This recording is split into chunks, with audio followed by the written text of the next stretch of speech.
Jerry and Kate, thanks very much indeed for talking to us. I'd like to begin by taking you back to the events of May the 3rd, on that evening. Tell us how you discovered that Madeleine had gone.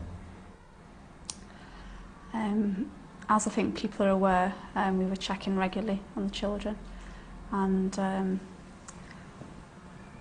it was during one of my checks that I discovered she'd gone. I mean, I can't really go into any details about that, but I'm sure any parent will realise how that felt. Did the panic set in immediately? Yeah, very much. This is a resort that offers childcare facilities, babysitting facilities. Why then were the 3 young children left alone in the apartment while you were having a meal? I mean, I think if you know the location here, which you've seen, what we did, I think, and we've been reassured by the fact in the thousands of messages from people who've either done exactly the same or said they would have done the same. And for us, it really wasn't very much different to having dinner in your garden and the proximity of the location. I think it's fair to say that, you know, the guilt that we feel having not been there at that moment, irrespective of whether we had been in the other bedroom or not, will never leave us. Do you blame yourselves regularly? Certainly the first few days, I think the guilt was very difficult. But I think as time goes on, we feel stronger, and we felt very supported from that point of view. Is there a lesson here, do you think, to other parents? I think that's a very difficult thing to say, because if you look at it, and we try to rationalise things in our head, and ultimately what is done, and we do continually look forward, but we've tried to put it into some sort of perspective for ourselves. We're in a very safe resort. If you think about the millions and millions of British families who go to the Mediterranean each year, really the chances of this happening are in the order of 100 million to 1. I think at worst we were naive. I mean, we're very responsible parents. We love our children very much, and I don't think any parent could ever imagine or consider anything like this happening. Were you aware of the big public debate that went on in the immediate aftermath, and were you hurt by that? Yeah, naturally. I mean, no one hurts you as much as the hurt that we had.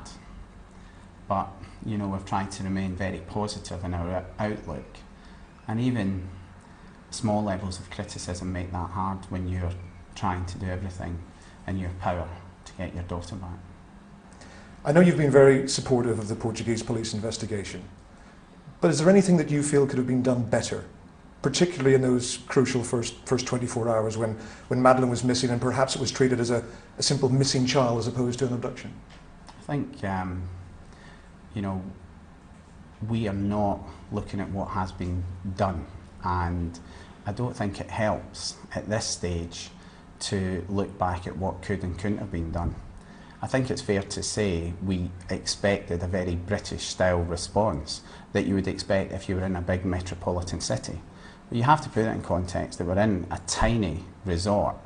But, you know, that aside, the times for these lessons to be learned will be after the investigation is finished, and not now. You know, it's an ongoing investigation which has huge resources both from Portuguese and the British. They're working very, very closely with lots of expert help, and I know there's hundreds of pieces of information continuing to come forward, and I would strongly like to emphasise we would like anyone who's been in here in the 2 weeks leading up to the abduction to come forward if they have not already done so and upload their photographs, because we want Madeleine back and people can still influence that. Looking back, I mean, did you see anything suspicious in the days leading up to her abduction? Did you notice anything? Have you been racking your brains to try to think whether people might have been watching? We didn't. If we did, we wouldn't tell you because it may be important information, but we didn't, you know. It was such a relaxing holiday, and in fact, as a family unit, up until that night, and with the friends we were here, certainly for us, it was as good a holiday as we have had with the children, up until that point. You have to keep believing that Madeleine is still going to be found. alive and well. Absolutely. And Do you ever, though, allow yourself to drift towards negative thoughts? I think in the early days we did, and I think that's inevitable. I think any parent who's been through this does that, certainly in the first few days.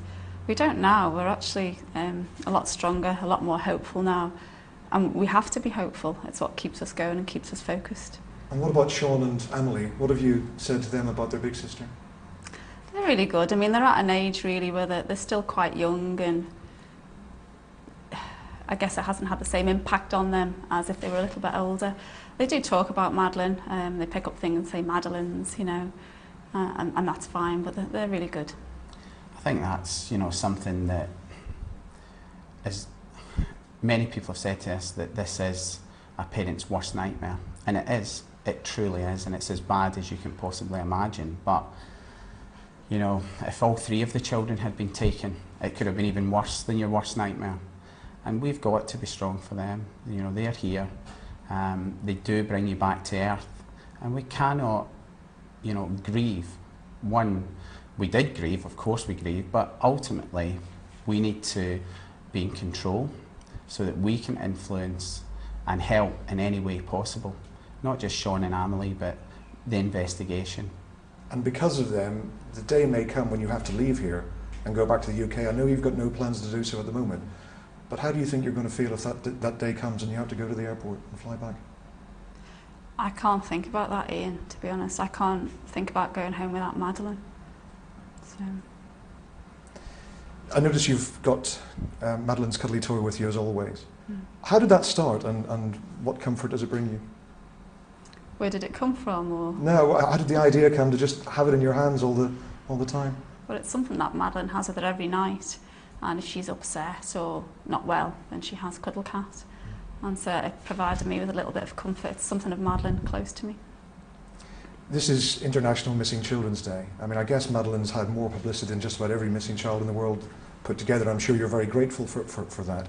Why do you think it has provoked such enormous public support, of which I don't think we've ever seen before? I think there's a conglomeration of circumstances that have come together in this situation. The fact that we're on holiday, very safe resort, recognised for that. And of course, the world has changed in terms of information technology and the speed of response, you know, in terms of the media coming here and us being prepared to some extent use that to try and influence the campaign. But above all else, it's touched everyone. Everyone. You don't have to be a parent for this to have a major impact on you. And I think it's also been very, very important, and some of the things which we have done and said, which we didn't realise what impact they would have, but so many thousands of people are doing small things to help us find Madeleine, because the worst feeling was helplessness, the absolute worst, that we had no bearing on finding her. But once you start to do that, then you start to feel a bit better. And I hope we're going to look back at the end of all this and say that we have done everything in our power, but also that other people are helping in so many other ways and they feel that they are part of it. Does it worry you that people might start to lose interest as time goes on, the media coverage diminishes inevitably? For me, we know that the media coverage is not going to last a long time. It's lasted much longer, and we have been much, much more successful in driving our message out than we could ever possibly have imagined. Personally, I think it's gone beyond that at the minute, and that there is a feeling with many, many people out there that they will not allow this to happen. And we know that, and we pray that it doesn't happen again, but when it does, the speed of the next response and the template we have set will alter it. And there has been so much goodwill and humanity out there that it really has restored, that one evil act actually has resulted in so much good. Where do you go from here? There's talk of travelling around Europe. Have you got any firm plans as yet? We haven't got any firm plans. We're likely to travel in a few places in Europe, but as yet, no definite plans. But you've got no plans to go back to the UK for the foreseeable future? No. I think that everybody has just been incredibly impressed with you as a couple and how you've dealt with this. There was a period after a week or so where you looked as if you were almost broken, and who could not understand that? And then there seemed to be a sort of a strength come from somewhere. Is that a fair point? Is that what happened, and what brought that about? I think that's definitely true, isn't it? Certainly, you know, at the end of that first week, there was so much emotion that we had spent, and we actually had a period where we discussed this openly, that we felt devoid, completely devoid of emotion. And the analogy that I like to use is a bit like when we were students and you got to your overdraft limit and you'd gone beyond it and there was just nothing left in the tank. I think physically and mentally were shattered. But you know, as you gradually get more on an even keel, we started to get back into the black. And we'd also worked tirelessly behind the scenes to put support mechanisms in place, including our legal team, the response with the fund, which was really driven by offers rather than us thinking that we needed it. And once these were in place, then it helped us to focus on what we really needed to focus on. Well, everyone who's watching, who's been following Madeleine's case over the past 3 weeks, just wishes you all the best. Thanks very much, Jerry. Thanks very much. Thanks very much. Thank you.